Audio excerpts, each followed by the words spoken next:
Kitchen ಅಷ್ಟೇ sir, ಇವಾಗೆಲ್ಲ modern kitchen ಬಂದಿದೆ, ಏರಿಯಾನೇ ಚಿಕ್ಕದಿರುತ್ತೆ. ಅಲ್ಲಿ ನಮಗೆ ಮ್ಯಾಜಿಕ್ ಕಾರ್ನರ್ಸ್ ಇರ್ಬೋದು, ಮತ್ತೊಂದು ಇರ್ಬೋದು, ಎಲ್ಲ ಸ್ವಲ್ಪ ಡೆಕೋರೇಟಿವ್ ಆಗಿ ಮಾಡ್ತಾ ಇರ್ತೀವಿ. ಆ ಟೈಮಲ್ಲಿ ಏನಾಗುತ್ತೆ, ಈ ಗ್ಯಾಸ್ನ ಅಲ್ಲಿ ಫಿಟ್ ಮಾಡೋಕ್ಕಾಗಲ್ಲ, ಸರಿ, ಅದು ಇಡೋದಕ್ಕಾಗಲ್ಲ. ಆಮೇಲೆ ಸ್ಪೇಸ್ ಕನ್ಸ್ಯೂಮ್ ಮಾಡಿಬಿಡುತ್ತೆ, ತುಂಬ ಸ್ಪೇಸ್ ತೊಗೊಳುತ್ತೆ.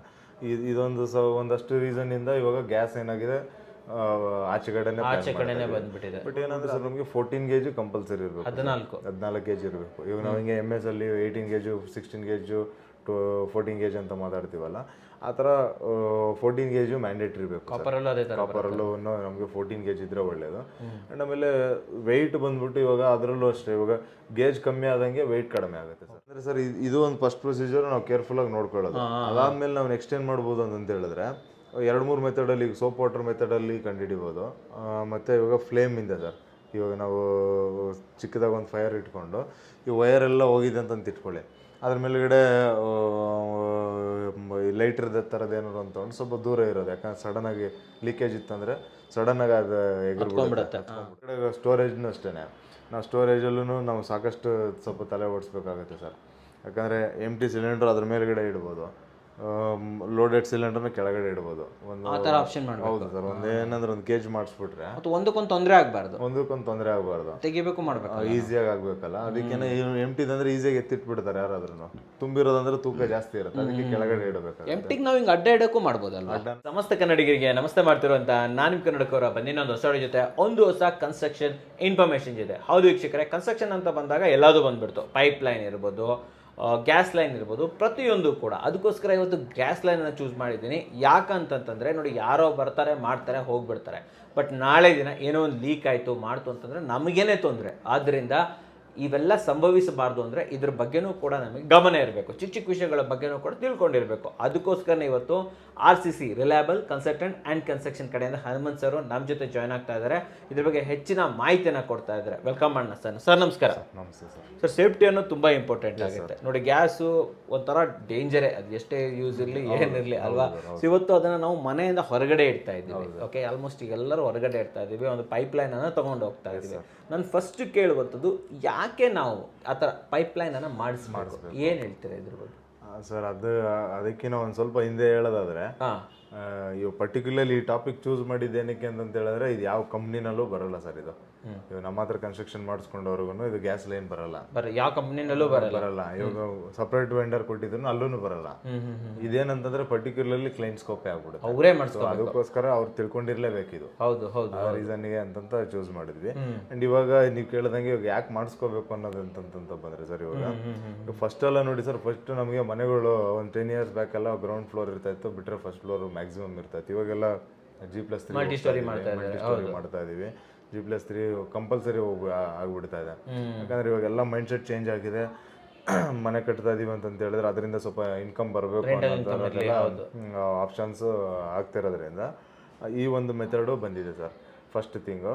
ಆಮೇಲೆ ಸೆಕೆಂಡ್ ಥಿಂಗ್ ಏನಂದ್ರೆ, ಇವಾಗ ಹೆವಿ ವೆಯ್ಟ್ ಇರುತ್ತೆ. ವೆಯ್ಟ್ ಇರೋದು ನಾವು ಮೇಲುಗಡೆ 3rd ಫ್ಲೋರ್ಗೆ ಎತ್ಕೊಂಡು ಹೋಗಿ ಇಟ್ಟು ಮಾಡಬೇಕಂತಂದ್ರೆ ಆಗದೆ ಇರೋ ಕೆಲಸ. ಅದೊಂದು ರೀಸನ್ಗೆ ಎಲ್ಲನೂ ಕೂಡ ಒಂದು ಕಡೆ ಕನೆಕ್ಷನ್ಸ್ ಮಾಡ್ತಾರೆ. ಇದೆಲ್ಲದಕ್ಕಿಂತ ಮೇಜರ್ಲಿ ಏನಂತ ಹೇಳಿದ್ರೆ ಸೇಫ್ಟಿ ವೈಸು ಸರ್. ಇವಾಗ ನೋಡಿ, ಫಸ್ಟೆಲ್ಲ ಸುಮಾರು ಗ್ಯಾಸ್ ಬರ್ಸ್ಟ್ ಆಯಿತು, ಬ್ಲಾಸ್ಟ್ ಆಗಿಬಿಟ್ಟಿದೆ, ಆನ್ ಇಟ್ಬಿಟ್ಟು ಹೋಗಿದ್ರು, ಯಾರೋ ಡೋರ್ ತೆಗೆದ್ರು ಒಳಗೆ ಬಂದರು ಬ್ಲಾಸ್ಟ್ ಆಗೋಯ್ತು ಅಂತೆಲ್ಲ ಸುಮಾರು ಇಶ್ಯೂಸ್ ಎಲ್ಲ ಆಗ್ತಾಯಿತ್ತು. ಬಟ್ ಇವಾಗೆಲ್ಲ ಅದೆಲ್ಲ ಕಮ್ಮಿ ಆಗಿದೆ. ಬಿಕಾಸ್ ಏನಕ್ಕಂದ್ರೆ ಸಿಲಿಂಡರ್ ತೆಗೆದು ಆಚೆಗೆ ಇಟ್ಬಿಟ್ಟಿರ್ತಾ ಇದ್ದೀವಿ. ಆಚೆಗಡೆ ಇರೋದ್ರಿಂದ ಅದು ಏನೇ ಬ್ಲಾಸ್ಟ್ ಆಗಿ ಏನೇ ಆದ್ರೂ ಅದು ಆಚೆನೇ ಆಗುತ್ತೆ, ಒಳಗಡೆ ಮನೇಲಿ ಇರೋರಿಗೆ ಏನೂ ಪ್ರಾಬ್ಲಮ್ ಆಗುತ್ತೆ. ಸೊ ಆ ಸೇಫ್ಟಿ ಕನ್ಸರ್ನಿಂದ ಒಂದು, ಮತ್ತು ಆಮೇಲೆ ತುಂಬ ಲೈಕ್ ಮೇಲುಗಡೆ ಎತ್ಕೊಂಡು ಹೋಗೋಕ್ಕಾಗಲ್ಲ. ಇವಾಗ ಸ್ವಲ್ಪ ಪರವಾಗಿಲ್ಲ ಸರ್, ಗ್ಯಾಸ್ದೆಲ್ಲ ಸ್ವಲ್ಪ ಹೆಡೇಕ್ ಕಮ್ಮಿ ಆಗಿದೆ. ನಾವು ಚಿಕ್ಕ ಹುಡುಗರಿದ್ದಾಗೆಲ್ಲ ಅಂದರೆ ಒಂದು ಪಾಸ್ಟ್ ಸ್ವಲ್ಪ 10-15 years ಮುಂಚೆ ಎಲ್ಲ ಗ್ಯಾಸ್ಗಂತಾನೆ ಒಂದೊಂದು ದಿನ ಕಾಯ್ಬೇಕಾಗ್ತಾ ಇತ್ತು. ಬುಕ್ ಮಾಡಿ ಆಮೇಲೆ ಸೊ ಅದೆಲ್ಲ ತಲೆನೋವುಗಳು ಇರೋದು. ಸೊ ಇವಾಗ ಏನಾಗಿದೆ, ಅವಾಗ ಬರೀ ಗ್ಯಾಸ್ ಬರೋದೇ ಕಷ್ಟ. ಆಮೇಲೆ ಗ್ಯಾಸ್ ಇರೋನ್ ಬಂದ ಮೇಲೆ ತಂದು ಕೊಡು ಅಂತಂದ್ರೆ ತಂದು ಕೊಡೋದಿಲ್ಲ, ಅದೆಲ್ಲ ನಾವೇ ಎತ್ಕೊಂಡು ಹೋಗೋಕ್ಕಾಗಲ್ಲ ಅಂತೇಳಿ ಅದೆಲ್ಲ ಪ್ರಾಬ್ಲಮ್ಸ್ ಬಂದಿದೆ. ಆಮೇಲೆ ಇವಾಗ ಕಿಚನ್ ಅಷ್ಟೇ ಸರ್, ಇವಾಗೆಲ್ಲ ಮಾಡರ್ನ್ ಕಿಚನ್ ಬಂದಿದೆ, ಏರಿಯಾನೇ ಚಿಕ್ಕದಿರುತ್ತೆ. ಅಲ್ಲಿ ನಮಗೆ ಮ್ಯಾಜಿಕ್ ಕಾರ್ನರ್ಸ್ ಇರ್ಬೋದು, ಮತ್ತೊಂದು ಇರ್ಬೋದು, ಎಲ್ಲ ಸ್ವಲ್ಪ ಡೆಕೋರೇಟಿವ್ ಆಗಿ ಮಾಡ್ತಾ ಇರ್ತೀವಿ. ಆ ಟೈಮಲ್ಲಿ ಏನಾಗುತ್ತೆ, ಈ ಗ್ಯಾಸ್ನ ಅಲ್ಲಿ ಫಿಟ್ ಮಾಡೋಕ್ಕಾಗಲ್ಲ, ಅದು ಇಡೋದಕ್ಕಾಗಲ್ಲ. ಆಮೇಲೆ ಸ್ಪೇಸ್ ಕನ್ಸ್ಯೂಮ್ ಮಾಡಿಬಿಡುತ್ತೆ, ತುಂಬ ಸ್ಪೇಸ್ ತೊಗೊಳುತ್ತೆ. ಇದೊಂದು ಒಂದಷ್ಟು ರೀಸನ್ನಿಂದ ಇವಾಗ ಗ್ಯಾಸ್ ಏನಾಗಿದೆ ಆಚೆಗಡೆನೆ ಬಂದ್ಬಿಟ್ಟಿದೆ. ಬಟ್ ಏನಂದ್ರೆ ಅದಕ್ಕೆ ಆಚೆಗಡೆ ಮಾಡೋದನ್ನು ಕೂಡ ಅದಕ್ಕಿಂತ ನಾವು ಸಪ್ರೇಟ್ ಏರಿಯಾ ಬಿಲ್ಡ್ ಮಾಡಬೇಕು, ಅದಕ್ಕಿಂತಾನೆ ಜಾಗ ಇರಬೇಕು ಅಂತ ಏನಿಲ್ಲ ಸರ್. ಎಲ್ಲಿ ಮಾಡ್ಬೋದು ನಿಮ್ಮ ಪ್ರಕಾರ, ಎಲ್ಲಿ ಬೆಸ್ಟ್ ಅಂತ?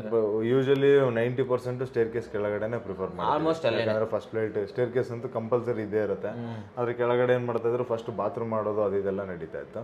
ಇವಾಗ ಅದ್ರ ಬದಲಾಗಿ ಏನ್ ಮಾಡ್ತಾ ಇದೀವಿ, ಇವಾಗ ಜಸ್ಟ್ ಸ್ಟೇರ್ ಕೇಸ್ ಕೆಳಗಡೆ ಗ್ಯಾಸ್ ಗೋಡೌನ್ ಅಂತ ಮಾಡ್ಬಿಡ್ತಾ ಇದೀವಿ. ಗ್ಯಾಸ್ ಗೋಡೌನ್ ಅಲ್ಲಿರುತ್ತೆ, ಇಲ್ಲ ಅಂತಂದ್ರೆ ಕಾಂಪೌಂಡ್ ಒಳಗಡೆ ಇರುತ್ತೆ, ಇಲ್ಲ ಸೆಟ್ ಬೇಕಲ್ಲೂ ಹಾಕೋಬಹುದು ಸರ್. ಜಾಗ ಇರುತ್ತಲ್ಲ, ಅಲ್ಲೂ ಜಾಗ ಇರುತ್ತೆ, ಆರಾಮಾಗಿ ಅಲ್ಲೂ ಹಾಕೋಬಹುದು.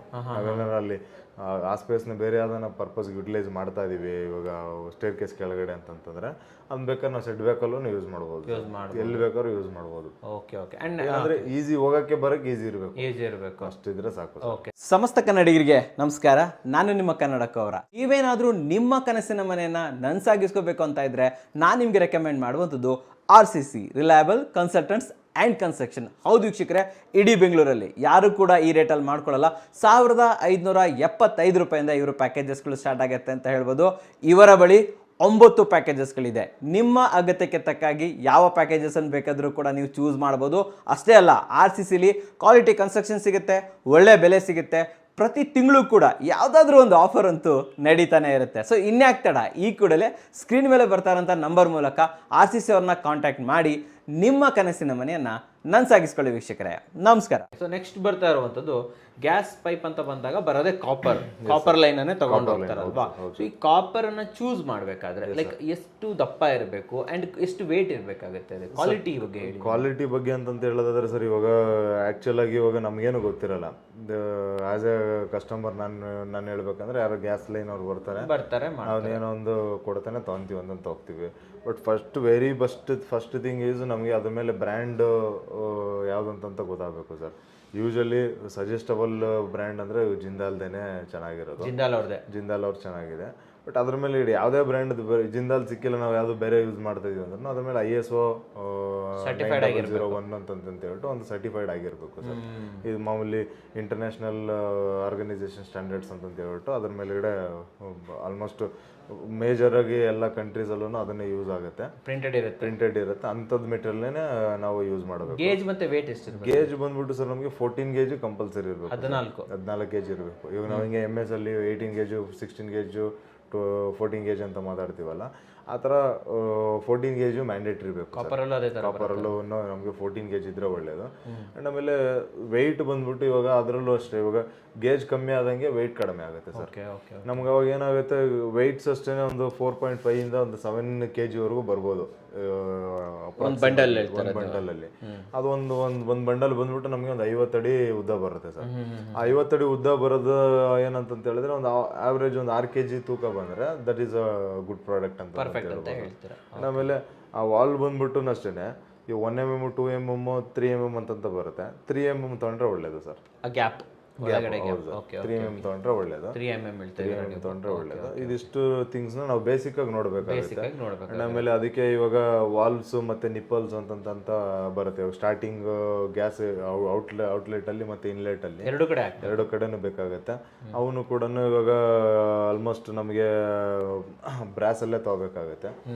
ಇನ್ನೊಂದು ವಾಲ್ವ್ಸ್ ಬೇಕಂದ್ರೆ ನಮಗೆ ಇವಾಗ ಅಲ್ಯೂಮಿನಿಯಂ ಕೋಟೆಡ್ ಕೂಡ ಸಿಗುತ್ತೆ. ಬಟ್ ನಿಪ್ಪಲ್ಸ್ ಎಲ್ಲ ಬ್ರಾಸ್ ಅಲ್ಲೇನೆ ತಗೋಬೇಕು, better option sir. Okay okay. So next ಬರ್ತಾ ಇರುವಂತದ್ದು ಪ್ರೋಸೆಸ್. ಹಾಕ್ಬೇಕಾದ್ರೆ ಯಾವ ರೀತಿ ಮಾಡ್ತಾರೆ ಅಂಡ್ ಯಾವ್ದು ಬೆಸ್ಟ್, ಯಾವ ರೀತಿ ಮಾಡೋದು ಸರ್? ಇದು ಪ್ರೋಸೆಸ್ ಅಂತಂದ್ರೆ ನಾನೊಂದು ಕೇಳಕ್ ಇಷ್ಟಪಡ್ತೀನಿ. ಹೊರಗಡೆ ಹಾಕ್ತಾರೆ, ಒಳಗಡೆ ಹಾಕ್ತಾರೆ, ನಿಮ್ ಪ್ರಕಾರ ಯಾವ್ದು ಸರಿ ಸರ್? 99% ಹೊರಗಡೆ ಹಾಕೋದೇ ನಾವು ಸಜೆಸ್ಟ್ ಮಾಡ್ತೀವಿ ಸರ್. ಯಾಕಂದ್ರೆ ಇಟ್ಸ್ ಅಗೇನ್ ನಾವು ಇದನ್ನ ಆಚೆ ಇಡ್ತಾ ಇರೋದೇನೆ ಏನು ನಮಗೆ ತಲೆನೋವು ಆಗಬಾರ್ದು. ಒಳಗಡೆ ಇಟ್ಬಿಟ್ಟು ಒಳಗಡೆ ಲೀಕೇಜ್ ಆಯ್ತು ಅಂದ್ರೆ ತಲೆನೋವು ಆಗುತ್ತೆ. ಅದಕ್ಕೇನೆ ಮ್ಯಾಕ್ಸಿಮಮ್ ಆಚೆಗಡೆನೆ ನಾವು ಮಾಡ್ಬೇಕು. ಗೋಡೆ ಒಳಗಡೆ ಸೇರಿಸಬಹುದು, ಗೋಡೆ ಒಳಗಡೆನೆ ಸೇರಿಸಬಹುದು ಸರ್. ಅಂದ್ರೆ ಇದು ಯಾವ ಸ್ಟೇಜಲ್ಲಿ ಮಾಡಬೇಕು ಅಂತಂದ್ರೆ ಸರ್, ನಮಗೆ ಸ್ಟ್ರಕ್ಚರ್ ರೆಡಿ ಆಗಿ ಬಿಫೋರ್ ಪ್ಲಾಸ್ಟಿಂಗು ಮತ್ತೆ ಪ್ಲಂಬಿಂಗು ಮತ್ತೆ ಎಲೆಕ್ಟ್ರಿಕಲ್ ಅದೆಲ್ಲ ನಡೀತಾ ಇರುತ್ತಲ್ಲ, ಆ ಸ್ಟೇಜಲ್ಲಿ ಮಾಡಿಸ್ಕೋಬೇಕು ಸರ್. ಇದನ್ನ ಪ್ಲಾಸ್ಟಿಂಗ್ ಅಲ್ಲಿ ಮುಚ್ಚೋಗುತ್ತೆ.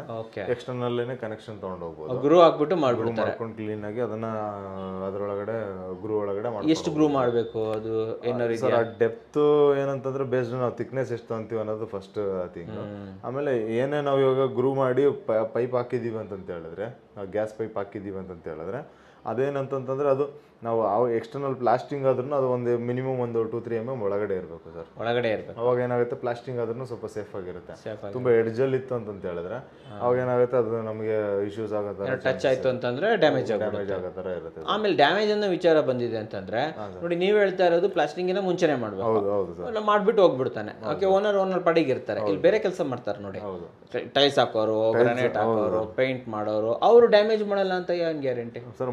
ಹಾಗೆ ಆಗುತ್ತೆ ಸರ್. ಅಂದ್ರೆ ಅವ್ರು ಇಂಟೆನ್ಷನಲಿ ಮಾಡಿಲ್ಲ ಅಂತಂದ್ರೂ ಎಲ್ಲೋ ಮಿಸ್ ಆಗಿ ಅವಾಗ ಏನ್ ಮಾಡ್ಬೇಕು? ಅವಾಗ ಏನಂತಂದ್ರೆ ಸರ್, ನಾವು ಏನ್ ಪ್ರಿಕಾಷನ್ ತಗೋಬಹುದು ಅಂತಂತ ಹೇಳಿದ್ರೆ, ಫಸ್ಟ್ ಥಿಂಗು ಬೇಸಿಕ್ ಆಗಿ ಅಂತಂತ ಹೇಳಿದ್ರೆ ನಾವು ಹಾಕಿರೋ ಎಲ್ಲ ಏರಿಯಾನು ಒಂದ್ ರೌಂಡ್ ವಿಡಿಯೋ ಮಾಡಿಕೋಬೇಕು ಸರ್. ಅಂದ್ರೆ ಗೊತ್ತಾಗಬೇಕಲ್ಲ ಎಲ್ಲೆಲ್ಲಿದೆ ನೋಡ್ಕೊಂಡಿದ್ದ ವಿಡಿಯೋ ಮಾಡಿ ಇಟ್ಕೊಂಡು, ಬೈ ಚಾನ್ಸ್ ಅಲ್ಲೇನೋ ನಾವು ಟೈಲ್ ಹಾಕಿದೀವಿ, ಏನೋ ಆಗಿದೀವಿ, ಏನೋ ಒಂದು ಬಂದಿದೆ ಅಂತ ಹೇಳಿದ್ರೆ ಅಲ್ಲೇನೋ ಕಟ್ ಆಗೋ ಥರ ಚಾನ್ಸಸ್ ಇದೆಯಾ ಅದಿದೆ ಅಂತ ಹೇಳ್ಬಿಟ್ಟು ಸ್ವಲ್ಪ ಅಬ್ಸರ್ವ್ ಮಾಡಿ, ಬಟ್ ಎಲ್ಲರಿಗೂ ಇನ್ಫಾರ್ಮ್ ಮಾಡಿರಬೇಕು ವರ್ಕರ್ಸ್ಗೆ, ಈ ಥರ ಇಲ್ಲಿ ಗ್ಯಾಸ್ ಲೈನ್ ಇದೆ ಅಂದ್ರೆ ಸ್ವಲ್ಪ ಹುಷಾರಾಗಿ ನೋಡ್ಕೊಳ್ಳಿ ಅಂತ ಹೇಳ್ಬಿಟ್ಟು. ಅದು ಯಾಕಂದರೆ ಇವಾಗ ನೋಡಿ ಸರ್, ಇಲ್ಲಿ ಫಾರ್ ಎಕ್ಸಾಂಪಲ್ ಸ್ಕರ್ಟಿಂಗಲ್ಲಿ ಇದೆ ಅಂತ ಇಟ್ಕೊಳ್ಳಿ, ಅಲ್ಲೇನು ಮಾಡಿರ್ತೀವಿ ನಾವು ಒಂದು ಸ್ವಲ್ಪ ಗ್ರೂ ಮಾಡಿ ಒಳಗಡೆ ಹಾಕಿರ್ತಾನೆ, ಅದ್ರ ಮೇಲ್ಗಡೆ ತೆಳ್ಳಗೆ ಪ್ಲಾಸ್ಟಿಂಗ್ ಆಗಿತ್ತು ಅಂತ ಇಟ್ಕೊಳ್ಳಿ, ಇವ್ನು ಮಿಷಿನ್ ತೊಗೊಂಡೇನು ಕಟ್ ಮಾಡದ ಅಂತಂದ್ರೆ ಕಟ್ ಆಗ್ಬಿಡುತ್ತೆ, ಒಳಗಡೆ ಕಟ್ ಆಗತ್ತೆ ಅಂತ ಹೇಳ್ಬಿಟ್ಟು. ಇಲ್ಲಾಂದ್ರೆ ಇಲ್ಲೆಲ್ಲೋ ಗೋಡೆನಲ್ಲಿ ಹೋಗಿರುತ್ತೆ, ಇಲ್ಲಿಗೆ ಆಮೇಲೆ ನಾವೇನಂತೀವಿ ಟೈಲ್ಸ್ ಹಾಕ್ಬಿಡೋಣ ಅಂತಂತೀವಿ.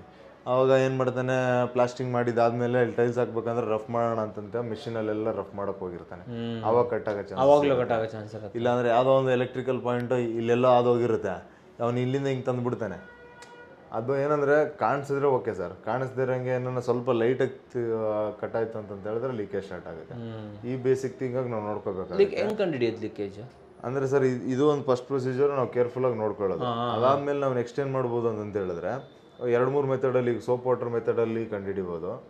ಮತ್ತೆ ಇವಾಗ ಫ್ಲೇಮ್ ಇಂದ ಸರ್, ಇವಾಗ ನಾವು ಚಿಕ್ಕದಾಗ ಒಂದು ಫೈರ್ ಇಟ್ಕೊಂಡು ಈ ವೈರ್ ಎಲ್ಲ ಹೋಗಿದೆ ಅಂತ ಇಟ್ಕೊಳ್ಳಿ, ಅದ್ರ ಮೇಲ್ಗಡೆ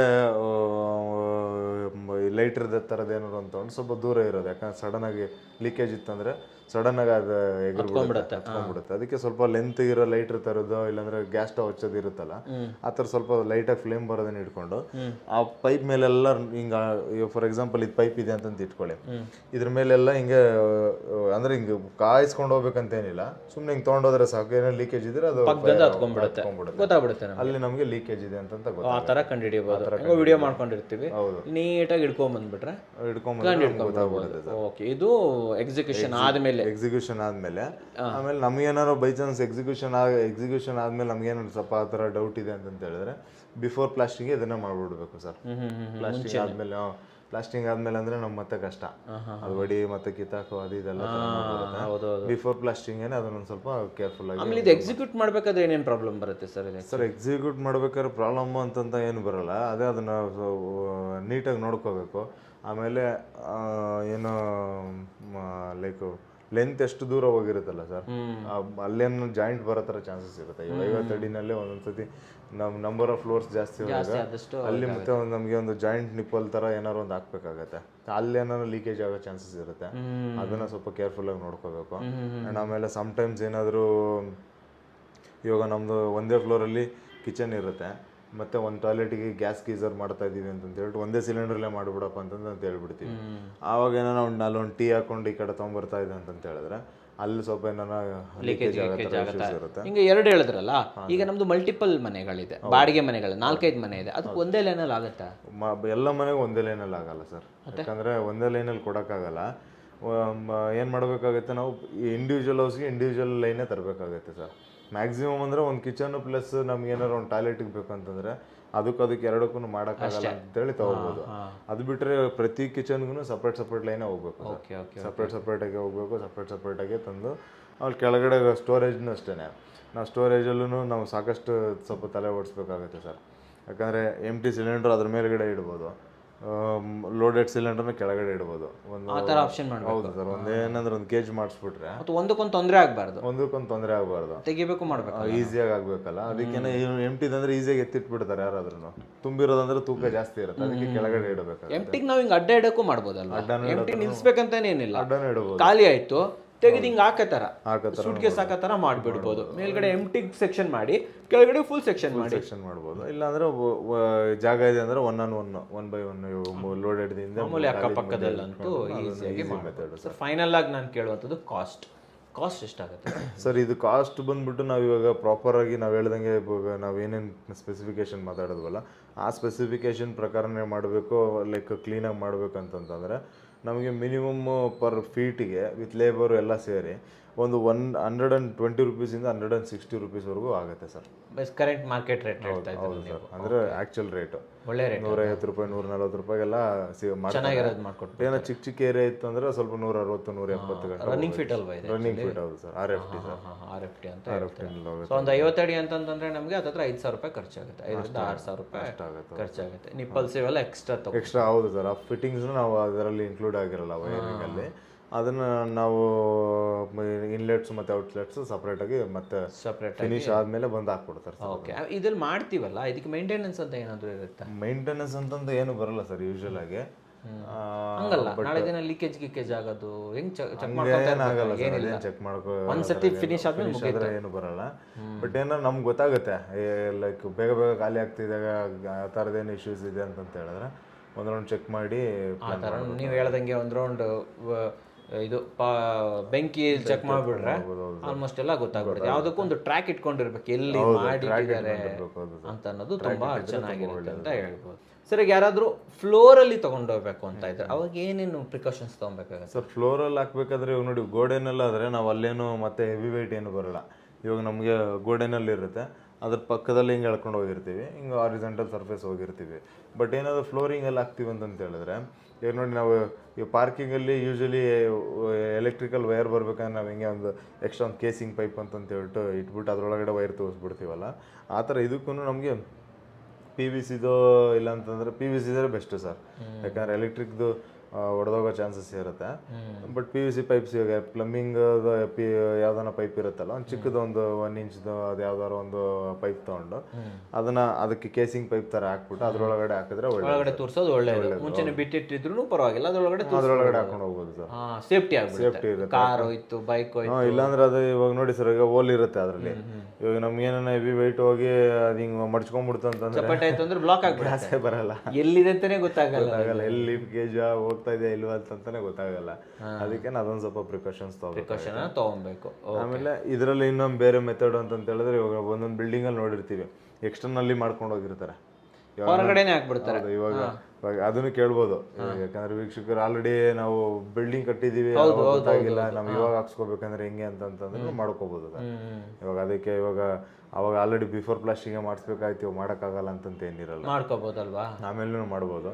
ಇವಾಗ ಆಮೇಲೆ ಸಿಟಿಲೆಲ್ಲ ಇವಾಗ ಏನಂತಂದ್ರೆ ಕಾವೇರಿ ನೀರಿಗೆ ಹೆಂಗೆ ಕನೆಕ್ಷನ್ ಬಂದಿದೆ ಹಂಗೆ ಗ್ಯಾಸ್ಗೂ ಕೂಡ ಕನೆಕ್ಷನ್ ಬರ್ತಾ ಇದೆ.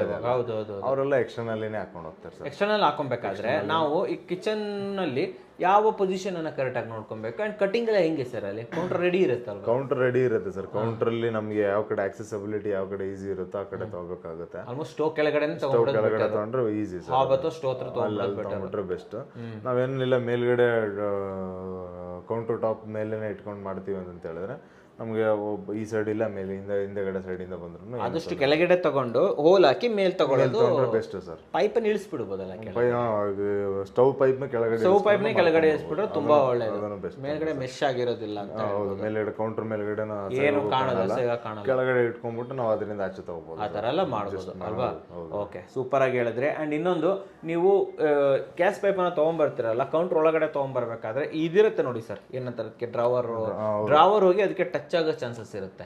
ಅದನ್ನ ಒಂಚೂರು ನೋಡ್ಕೊಂಡ್ಬಿಟ್ರೆ ತುಂಬಾ ಒಳ್ಳೇದು. ಹೌದು, ಅದನ್ನ ಯಾಕಂದ್ರೆ ಇವಾಗ ಹಿಂದೆಗಡೆ ಗೊತ್ತಾಗಲ್ಲ, ಕಾಣಿಸಲ್ಲ. ಏನ್ ಮಾಡ್ತಾನೆ ಮೇಕಿಂಗ್ ಪೂರ್ತಿ ಎಷ್ಟಕ್ ಬೇಕು ಅಷ್ಟಕ್ಕೆ ಪೂರ್ತಿ ಮಾಡ್ಕೊಂಡ್ಬಿಡ್ತಾನೆ. ಅವಾಗ ಏನಾಗುತ್ತೆ, ಅದು ಹೋಗಿ ಟಚ್ ಹಾಕಿದ್ರೆ ಹೋಗಿ ಹೊಡೆದು ಟಚ್ ನಿಪ್ಪಲ್ಸ್ ಅದು ಇದೆಲ್ಲ ಹಾಳಾಗೋ ಚಾನ್ಸಸ್ ಇರುತ್ತೆ. ಅದಕ್ಕೆ 2 ಡ್ರಾವರ್ಗಳ ಮಧ್ಯದಲ್ಲಿ ಬರಬೇಕು. ಇದನ್ನ ಇಂಟೀರಿಯರ್ ಮಾಡ್ಬೇಕಾದ್ರೆ ನೀವು ಅವ್ರಿಗೆ ಹೇಳಿದ್ರೆ ಅವ್ರು ಕರೆಕ್ಟ್ ಆಗಿ ನೋಡ್ಬಿಟ್ಟು ಮಾಡ್ತಾರೆ ಅಂತ ಹೇಳ್ಬೋದು. ಸೂಪರ್ ಆಗಿ ಹೇಳಿದ್ರಿ ಸರ್. ಚಿಕ್ಕದಾದ್ರೂ ಕೂಡ ಒಂದು ಒಳ್ಳೆ ಮಾಹಿತಿನ ಕೊಟ್ಟಿದ್ದೀರಾ. ಈ ರೀತಿ ಒಂದು ಒಳ್ಳೆ ಮಾಹಿತಿ ಕೊಟ್ಟಿದ್ದಕ್ಕೆ ಧನ್ಯವಾದಗಳು ಸರ್. ಧನ್ಯವಾದಗಳು ವೀಕ್ಷಕರೇ.